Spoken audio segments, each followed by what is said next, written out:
Good morning or afternoon or evening, depending on where you are. This is B here with Double Libra Coaching. Welcome back to the channel. If you're new here, I help spiritual seekers such as yourself connect in with mind, body, spirit, using the wisdom of astrology, yoga, breathwork, and so much more. So again, welcome. This is your astrology forecast for the week of December 9th through the 15th. So we're coming into this week really coming off of big energetic shifts that happened last week. So we had Mars entering its retrograde, as well as Neptune, which went out of retrograde, or direct is the other way we say that. So, you may be coming into this week feeling a little bit more tired or just feeling into the energetic shifts. It could show up in a multitude of different ways depending on, your personal astrology and your natal chart, where these things are showing up for you. But as an intuitive or seeker, surely you are probably feeling this in some way. So I would love to hear about it. Drop a comment below. Let me know how you're coming into this week, what's showing up. For me personally, the energy's been a little bit low. And there could be numerous factors at play, my cycle time, all that sort of thing. But I'm definitely feeling the Mercury and Mars retrograde, definitely some miscommunications happening over the last week, different tech glitches, and the typical things that happen during the Mercury retrograde. I'd love to hear about what's been happening for you in that regard as well. So coming into this week with those strong energetic shifts having happened, the big key, or the big highlight, I should say, for this week is the full moon in Gemini, which is happening Sunday. So we'll kind of get to that, but leading up to that, we have some interesting energy happening. We actually have a trine, a fire trine, with this very Mercury retrograde and Mars retrograde, as well as the North Node in Aries. So, normally when we see fire is what we know it to be, right? It's activating, it's intense, it's hot, it's passionate. But being that this trine is between two planets in retrograde, that energy might be showing up really differently for you. So Mars retrograding through Leo, it will end up back in Cancer, and Mercury retrograding through Sagittarius in this trine, which a trine is a very harmonious aspect, sort of like old friends, let's say, old friends. And so you may be feeling into sort of like this almost like push-pull sort of energy, maybe even a little bit restless, because normally with fire, we're activated, we're moving forward, we're doing things. However, these two planets are in retrograde. So really, it's a time of going inward and rekindling or reigniting your path forward. So it's like the flame is there, but maybe it's just sort of embers, and you're working on rekindling your next creative process and how to bring that forward. So that takes some introspection, it takes some quiet, and fire is not always the best at being in stillness, being in quiet. So you may have to play with more like a moving meditation type practice. If you're somebody that normally can sit really well in meditation, that may not be happening for you as easily this week. So trying to bring in some really intentional ways to kind of work with this fire to reignite that little spark that's burning, that's smoldering. And it's really about also tapping into your emotions. That's the water element, right? So water and fire sort of thinking about balancing each other out. So if you are feeling really restless or activated during this time, then trying to tap in and be curious about your emotions, being curious about that water. How can you flow through that a little bit more easily? And there's something here with the North Node involvement about moving forward. And it has to do with dropping the ego.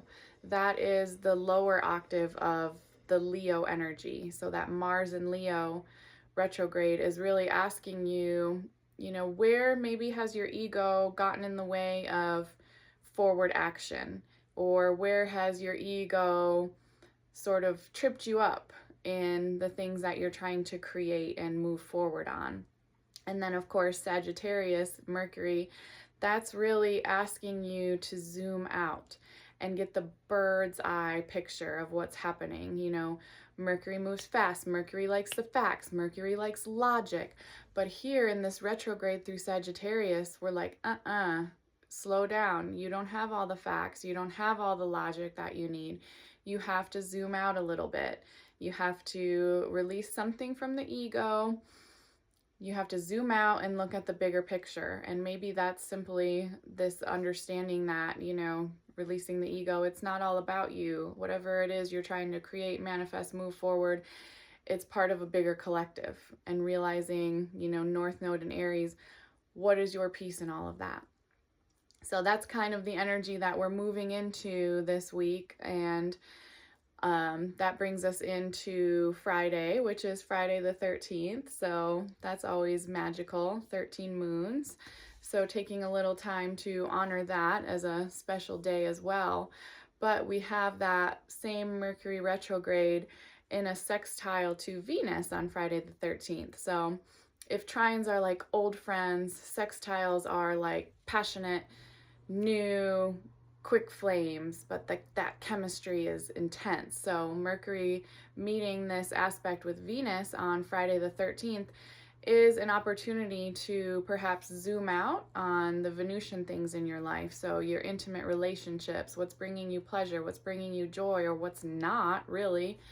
And if it's not, if your relationships are not bringing you these things, you have an opportunity to zoom out during this retrograde and kind of take inventory or take stock of that. Mercury's still in the retrograde, so not necessarily moving forward on anything that you discover here, but just being curious about it. It's, gathering sort of information, right? If these relationships or these, things are not bringing me pleasure in life, what do I need to do to shift that?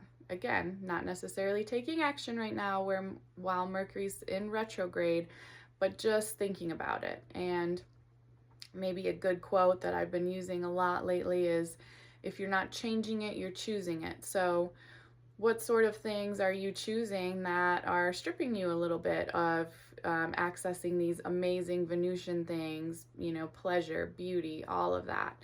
So think about that as your question for Friday the 13th. And then leading into the main event for this week is the full moon, which happens on Sunday the 15th. And this is a full moon in Gemini.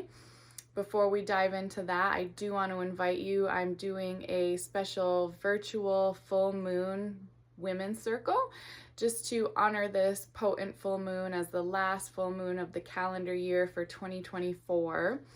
And it's going to be sliding scale, so pay what resonates, but we'll really meditate and dive into these energies, manifest some shit, and just see if we can round out 2024 on a really positive note, surrounded by like-minded women. So if you're interested, I'll drop the info for that below. All that being said, and we will dive much deeper into the teachings during that class, which will happen over Zoom on the 15th.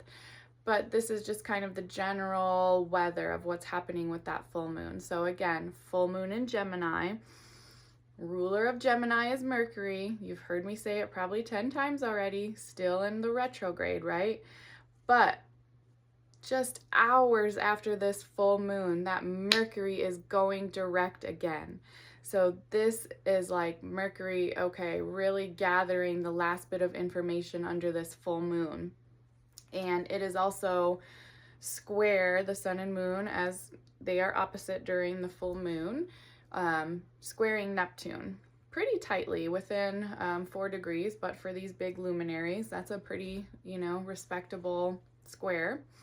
And anytime we see that square aspect in astrology, we might be feeling challenged or pushed or feeling like we need to take action.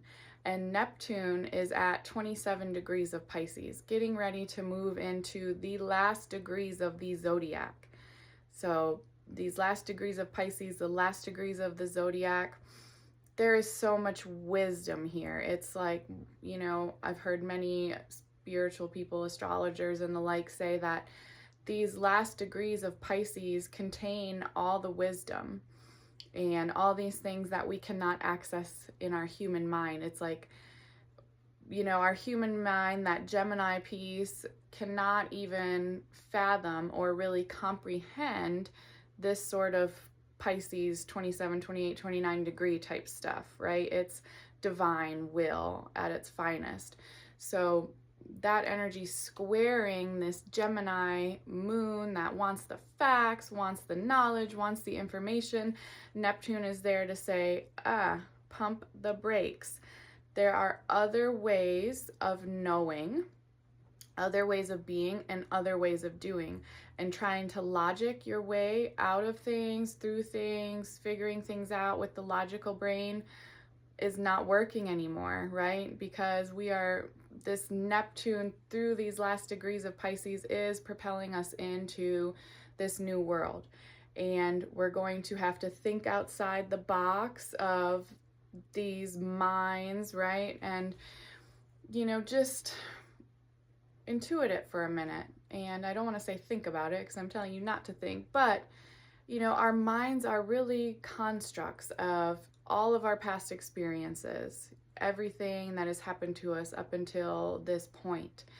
So it can be really hard to think a new way or develop new ideas, new thoughts when we're just logicking, you know, trying to find the answers within. So this Neptune playing into this full moon is a really beautiful invitation to play with some of these more Neptunian things, to gather your information, you know, play with creativity, maybe play with some art, see what comes through on a piece of paper, play with ghostwriting, I'll call it, where there's another name for it, but Mercury retrograde is not coming to me right now. Basically just putting pen to paper and writing and seeing what comes up. And, you know, as you go along, you'll maybe notice your handwriting start to change and it's like, wow, where did that come from? And, you know, just these ideas being pushed through you that bypass that logical mind. So that's really what this Neptune involvement with this full moon is all about. Because, you know, Gemini wants to think, wants the knowledge, wants the information, but Neptune's like, hey, over here screaming in the corner, hey, there's a different way, there's a better way. We don't have to try to think or logic our way through every little thing. And the gift of that is trying to bring into balance, you know, this Jupiter, Sagittarius, Sun stuff, where it's like, hey, this can be fun, this can be really expansive when we get out of this loop of our mind that keeps us stuck in old thoughts, old patterns, old ways of being. And when we get stuck in that, you know, that's just the same energy that we're going to keep bringing back to us, right? So Neptune is like, all right, let's break that shit. Let's break it wide open. So pay attention to your dreams. Keep a dream log at this time. Again, a creative pursuit. Just put a crayon to a piece of paper, see what happens. The ghostwriting. All these things can be really great ways to tap into the ethereal realms, and it, you know, really bypasses the logical mind. And, you know, if you're one that's feeling restless with that fire trine, that's all inward stuff, these can be some great practices as well to go within and see really what's kind of in your subconscious, in your psyche. Let's see. Part of this full moon is also the build up to Saturn and Jupiter squaring each other. Jupiter is in retrograde, so we're not quite to the exact square, but it's, you know, that energy will fall in this full moon as well. And it's significant, you know, Jupiter as the ruler of Sagittarius, where the sun is right now, in retrograde. It's almost like we're being asked to start thinking about how we can lay down roots for this great expansion. Saturn is consistency, showing up, legacy work. So you may get some serious aha moments with this full moon about what it is that you're trying to build and create that one could consider legacy work. You know, what is your great work of this lifetime? You may get these epiphanies where it starts to become really clear what you're supposed to be building. And maybe you don't exactly know every part of the process, but you're not supposed to at this point, right? Again, getting out of that mind of, you know, needing all the answers right now. It will come, it will come. So being called into your highest purpose is something I'm really sensing deeply with this full moon. That's another reason why I felt passionately about doing a virtual full moon event, just to try to reach as many people as possible so that we can manifest and step into that highest purpose together. So, what else? Other ways of being. I like that. So I think that's all I have in terms of the forecast. If you're craving more, I'll give you the info for how to join that virtual full moon event. I really hope to see you there. It's going to be super fun. It's always, you know, and it's Sagittarius season. Come on, people. It's a great time to network, to socialize, to just have some fun. So we'll have plenty of that. We'll call in some play and joy and just have a really nice time. With that, let's go ahead and draw the oracle card of the week. I love it. I've done these the last couple weeks, and it's really awesome to see the message that gets delivered and, you know, see if it's articulated a little bit differently than what has come through me in these forecasts. So as always, my intention is just that this card will be for the highest and greatest good of all who have stumbled upon this video. Okay, this stack flew out. Not one particular card came out, so we'll just shuffle this a little bit more. This is the card. Okay, so we have the Lost Compass. Hopefully you can see that.